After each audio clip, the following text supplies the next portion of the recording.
Hello नमस्कार दोस्तों। मैं अमित गोस्वामी आप सभी का हमारे यूट्यूब चैनल पर स्वागत करता हूँ।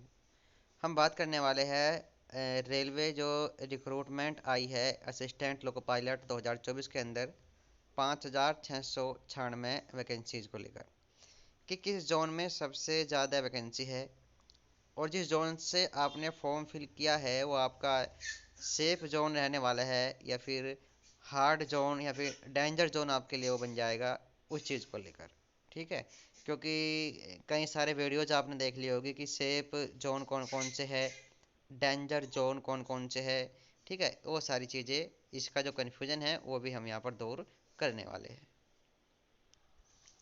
तो ये हमारी जोन वाइज एएलपी की वैकेंसीज का विवरण यहाँ पर दिया गया है, ऑफिशियल है। अहमदाबाद की अगर बात करें 238 यहाँ पर टोटल वैकेंसी है। इसमें जो आपका एक्स सर्विसमैन है वो अलग हटके है, यानी कि एक्स सर्विसमैन की है 24 वैकेंसी। अजमेर जो आपका बोर्ड है ये NWR जोन के अंदर आता है और इसमें टोटल वैकेंसी है 228।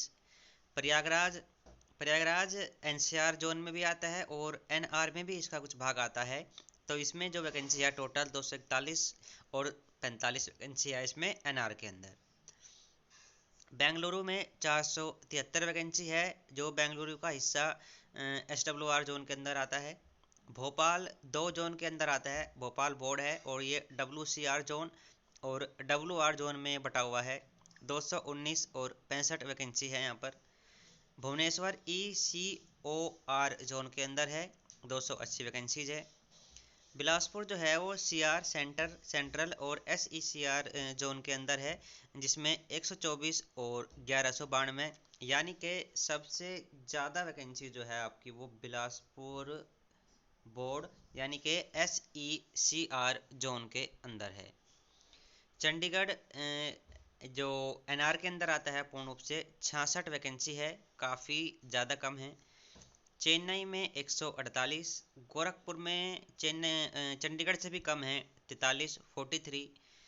गुवाहाटी की अगर बात कर ले तो 62 वैकेंसी है। जम्मू और कश्मीर में तो और ज़्यादा कम यहाँ पर वैकेंसी है, NR के अंदर ही है ये भी, 39 वैकेंसीज है।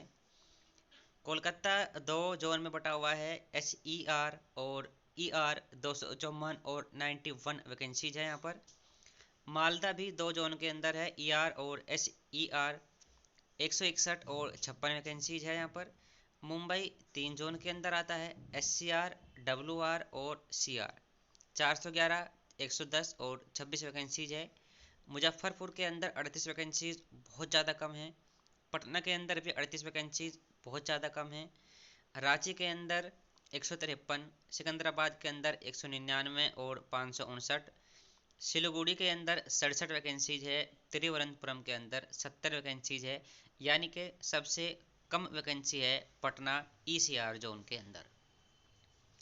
तो ये तो आप बिल्कुल गलतफहमी मत रखिएगा कि मैंने जिस जोन से फार्म भरा है उसमें वैकेंसीज बहुत ज़्यादा है, जैसे बिलासपुर है तो वो मेरा सेफ जोन हो गया, या फिर पटना के अंदर से मैंने फॉर्म फिल किया है इसकी वैकेंसीज बहुत कम है तो ये मेरा डेंजर जोन बन गया। क्योंकि फॉर्म फिल करने से पहले सभी ने देखा होगा कि सबसे ज़्यादा वैकेंसी कहाँ पर है, तो सबसे ज़्यादा फॉर्म भी वहीं पर डाले गए होंगे। सबसे कम वैकेंसी कहाँ पर है तो सबसे ज़्यादा कम फॉर्म भी वहीं पर ही डाले गए होंगे। डिपेंड करता है आपकी मेहनत किस तरह की है। 2018 में जो वैकेंसी आई थी उसमें मैंने भी चंडीगढ़ जो जोन है हमारा वहाँ से फॉर्म फिल किया था, और उस समय सही बताऊँ मुझे नहीं आइडिया था, नहीं पता था कि किस तरह के जोन होते हैं, क्या बोर्ड होते हैं, कितनी वैकेंसी है, कितने फॉर्म फिल किए गए हैं।